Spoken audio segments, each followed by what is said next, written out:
we back again? Here we are, the Main Street Randyland YouTube channel, and I'm just going through stuff, and it's like, I happen to be looking for something. I can't find it, but, I know what I was looking for. Here it is. Look, it's my crabbing cage. You see that? When you would go crabbing, and you would have the cage that would open up, and you'd throw it off the water. Do you know what I'm talking about with these crab cages? Who knows what crab cages are? All right, I'm going to tell you my crab cage story. You're going to love this. This is, again, childhood memories down in Seaside Heights. There used to be a land pier, okay, where they built houses on an artificial land pier that went out into the bay.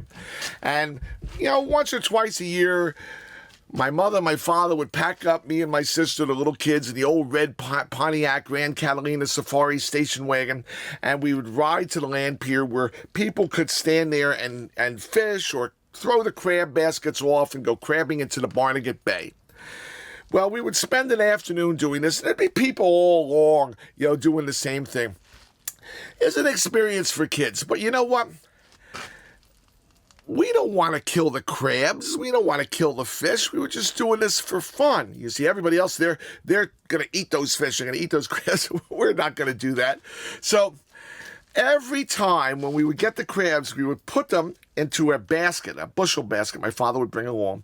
And always somewhere along the line towards the end, my father would accidentally knock over the bushel basket with the crabs in it to show us kids how the crabs would run from side to side and they would snap at you, okay? And they'd always run sideways and go with their arms. Well, to show us kids how the claws would come out, my father would take his fishing knife and he would go near the crab. The crab would see it and he would go with his claws trying to get the fishing knife, and my father would tease the crab. Well, this one particular day, my mom was all the way down like at that wall as my father's going through his routine with the crabs. And the crab lunged and got my father's finger. And my father, who was crouched down on the floor showing it, he stands up and this crab is dangling from his finger and he's screaming, oh, and he's swinging his arm, oh. And as he's swinging his arm, the crab flies off his hand and all you heard was the crack. And then you saw my mother fall down into the sand, and she's rolling around in the sand, and she's kicking her feet, and she's screaming. The crab flew all the way down there and hit my mother right in the face. What are the odds of that? That distance, that angle, the trajectory, too high, too low, a little left, a little right. But he flung the crab and it smacked my mother right in the face. She went rolling in the sand, carrying on. Everybody's watching what's happening, the screaming and the carrying on. And she thought the crab was still on her. And she gets up and she's mad as hell.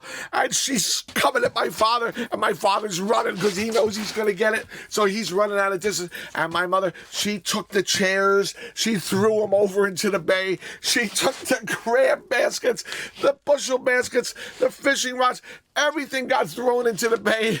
She took us two kids, shoved us in the station wagon, and drove off in a road rage huff, leaving my father there on the land dock, to fend for himself on the thing. And somehow or another, he fished out all that stuff from the bay, and he didn't show up again home until about 11 o'clock that night. He must have took a taxi or something like that. And my mother was waiting for him when he showed up at our summer house on Bryn Mawr Avenue, and he knew he was going to get it, and he had to come in and take his lumps. She's just swatting him and swatting. She had actually the marks of the serrated shell, like the imprints going down her face with a curve where the crab hit her. I mean, my God, it could have hit her in the eye. She could have been blinded. There's so many things that could have happened with that. But just as it turned out to be the most ridiculous story. And everybody around the houses that were across the street, they were like not knowing to laugh, to run over help, the astonishment of the story. And all these memories come flooding back. Why? Because I saved the crabbing basket from 60 years ago. Now, you see, this is why you save stuff.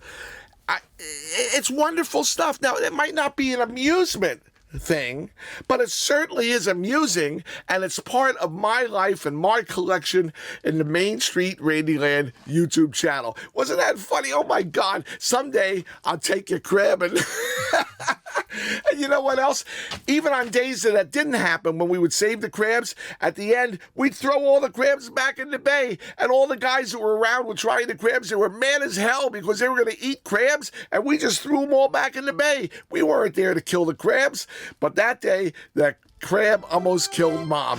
Bye, guys. We'll see you next time.